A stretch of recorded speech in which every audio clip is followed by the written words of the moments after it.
kailangan mo lang, okay? So, mag-start up ka, okay? 9,998 pesos.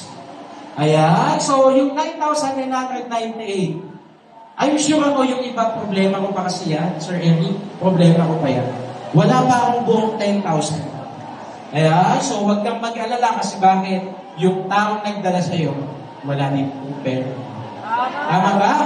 Pero dahil sa desire, kagustuhan na sumali ng taong nagdala sa'yo, hindi siya pumayag na hindi niya magawa ng paraan yung 10,000. Tama ba? Kaya sa lahat po ng mga bago na nandito, okay lang ba tayo ulit yung mga bago ng invites ngayon? Sige po, tayo po kayo. Huwag kayo maiiyak. Ayan. So, napakadami ng bago natin tutulungan. Tayo muna kayo. Ayan. Tayo muna, sir. Tayo muna. Sa lahat po ng mga bago, sa mga hindi pa members. Ayan. So, nakikita na natin sila. So, naintindihan ba yung negosyo? Naintindihan? Malinaw? Kayang simulan? Kaya, tama ba? Okay, etong tanong, sino sa lahat ng mga bago yung may 9,998? Sino po? Huwag ka mga. Yan, si Patan, grabe, palakpakan natin, may 9,998. Palakpakan natin. Ma'am, etong tanong ko sa'yo. Sasali, Jojoy. Sali si Madam, palakpakan natin. Sino nagpasali sa kanya? Okay, nandun, nasa likod. Grabe, no? So, si Madam, bago natin tutulungan sa negosyo, di ba, ganun kaganda yung negosyo natin. So, sa lahat na nandito, paano yan, Sir Eric? Wala pa kasi akong pera. Okay, so ito po yung gawin mo.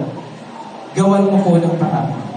Kasi kagaya ko po, nung time na nadala po ako dito, literal, wala po ako 10,000. Yun nga lang, dahil naging malinaw sa akin na yung gagawin ko is negosyo, na pwede ka pang mag-generate ng income na malaki. Pwede pang tumubo, lumaki yung 10,000 mo. Ginawan ko po ng paraan. So that's why right now, di ba kahit pa paano, okay, sobra-sobra na yung binabalik. Di ba mas masarap siya lang po na nandito before po ako mag-end? At a piece of advice, okay, gawan lang po natin ng paraan.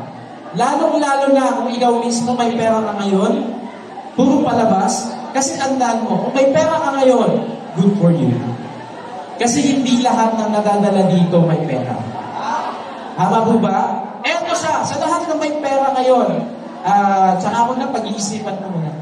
Eto tanong ko sa'yo, pag pinag-isipan mo, after 1 week, okay, tutubo ba yung pera mo? Lalaki ba? Hindi, mababawasan yan. Okay, paglabas mo, napunta ka sa SM North. Okay, nag-ikot-ikot ka. Napashopping ka. Yung 10,000 mo, mauubos. Tama? So ngayon, kapatid, sa lahat ng mga bago na nandito, may pera ka lang din naman. Ang gawin mo, ilaan na natin sa negosyo. Tama po ba? Kasi tandaan mo, yung mga katabi mo na yan, yung nasa harapan mo, or nasa katabi natin sa room na to, sa totoo lang, nagdesisyon lang po sila. Desisyonan mo. Kung alam mo na makakatulong sa iyo, sa finances mo, sa family mo, sa mga taong nasa paligid mo, gawin mo to. Pero kung hindi mo nakikita na hindi makakatulong sa iyo, okay lang. Pero rest assured, pag ginawa mo to, matutulungan ka ng taong nagdala sa iyo. At the same time, ang buong kauno natin. Tama ba? So, sa totoo lang, sa lahat na nandito, again, gawin mo lang. Okay, huwag ka na mag-isip. Desisyonan mo ngayon kasi kailan ka magdedesisyon? Pag matanda mo na? Pag hindi mo na kaya? Tama ba? So, tandaan mo, hindi habang buhay may pera ka. Hindi habang buhay malakas. Darating yung time sa ayaw mo sa gusto, tatanda ka. Pag tumanda ka, napakadami mong pera, etong tanong, may enjoy mo pa ba? Hindi na. So, this is the right time para subukan mo yung negosyo. This is the right time para at least inegosyo natin yung pera. Okay po ba yun? Again, sa lahat ng mga bago, palakpakan po natin sila. Okay, grabe ba? Okay, so I hope sa lahat po ng mga bago, okay, wag muna kayong uwi kasi bakit? Okay, meron po akong ipapakilala. Isa po ito sa testimony, okay, kung bakit kailangan mong gawin yung uno. Kailangan mong gawin yung negosyo. So, literal, isa din po to sa mga taong nakatulong sa akin. Isa din to sa mga taong nag-guide sa akin. Diba? So, sa totoo lang, ma-amaze ka sa background ng tao na to. Diba? So, kaya sa lahat po na nandito, whatever man yung background mo, professional ka man or hindi, graduate ka man or hindi, walang problema. Okay, bakit? Yung tao na tatawagin to, okay, so literal, eto po, dati po siyang budikero. Dati po siyang stockman ng SM. Grabe, no? So, sa lahat na nandito, actually, no? So, excited na din to na mag-share. Diba? Ng kanyang success story. At the same time, makita mo, diba? Ano ba yung bagay na nangyari sa kanya doing the business? Diba? So, sa totoo lang, eto po, yung tao na to, actually, nasa 10 years na din po niyang ginagawa yung negosyo. Pero literal, mamaya, ma-amaze ka sa nangyari sa kanya. Diba? So, etong tao na to, ready ka na ba makita to? Ready ka na ba na mapakinggan yung kanyang kwento? Ayan, so siyempre hindi ko pagtatagalin. So, grabe, it's my privilege na i-intro yung tao na to. Kasi bakit dating SM employee, stockman, right now, nakakatatlong kotse na sa ulo! Okay, dapat bang pakinggan? Okay, so focus ka lang, wag ka mag-alala. Kasi bakit? Hindi ka uuwi na hindi mo gagawin yung negosyo na to. Ama mo ba? So again, pakinggan mo lang siya. So siyempre, international top earner! At the same time, multi-millionaire sa company natin. Okay, so okay lang ba i-warm welcome natin? Pag sinabi kong 1 milyon, isang palakpak, okay? Para sa taong to, 1 milyon! Mahina? Hindi lang lapit ko pagka hindi sabay-sabay. Okay, sabay-sabaw kasi. Okay lang ba? Kasi for sure ako mas gaganahan tong tao na to pag grabe yung pag-warm welcome natin sa kanya. Okay ba yun? Ayan! Okay, pag sinabi kong milyon-milyong palakpak lahat tayo tatayo. Okay? Para sa taong to, okay, 1 milyon! 2! 3! Milyon-milyong palakpakan! Mentor! Mark Pulmano!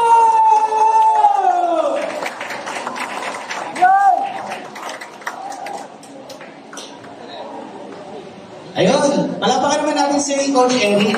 Sige po.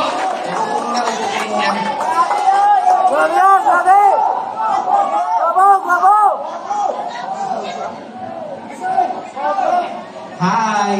Hello! Hello! Hi! Hi! Hello! Hello! Hi! Grabe, no? Actually, kayo pa ako kinakabahan. Habang ako'y nakaupo doon kanina. Kasi since after kasi nung pandemic or pre-pandemic, usually kasi ginagawa na natin ito sa Great Mall mismo. Mas marami din mga tao. Pero kanina excited din ako. Dahil sabi ko, gusto ko ulit ma-experience ba yung makapag-share ulit sa maraming nanonood. Okay lang po ba? Okay lang po ba? Gusto mo ba maging maganda yung sharing natin ngayong araw na to? Gusto mo ba maging maganda yung sharing natin ngayong araw na to? Okay lang po ba pag tatanungin ko po kayo mamaya, sasagot po tayo lahat? Sino po rin yung mga first timers? Taas lang po ang kamay. Sige po, bibigyan po namin ng 9998. Bilang yung packet dito ba? Yan. So anyway, sa lahat po ng mga first timers po ng mga nandito, okay lang po ba palampakan po natin sila lahat? Yan po yung mga tao na makakatulong po sa inyo. So yun, let me introduce myself first.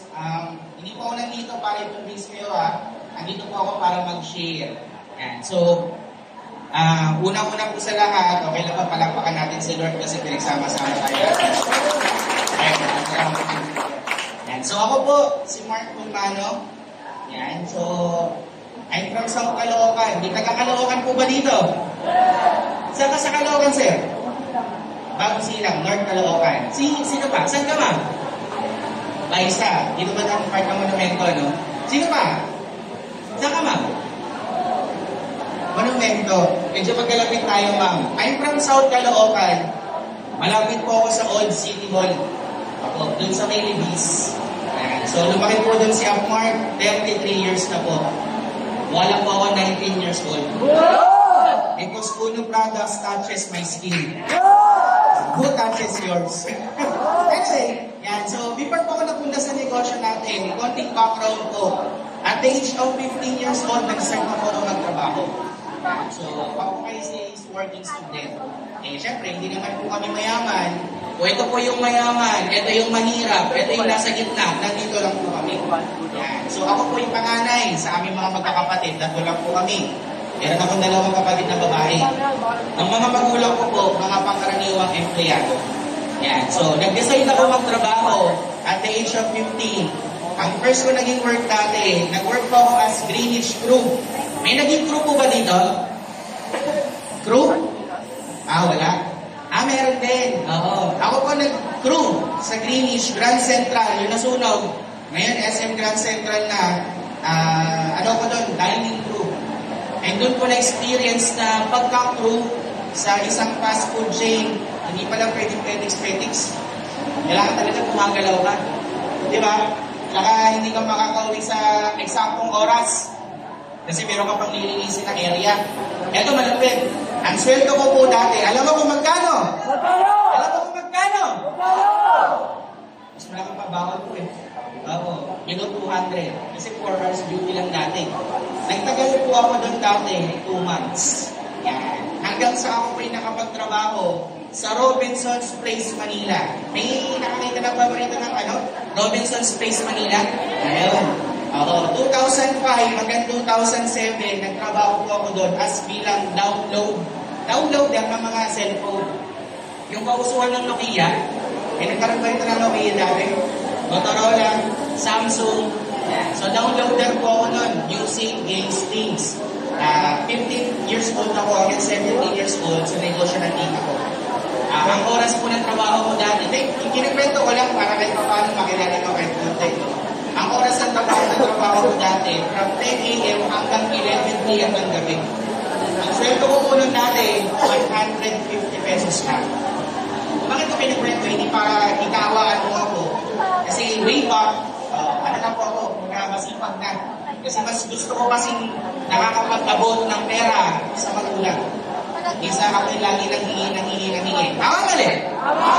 Oo, kasi siyempre panganay, working student.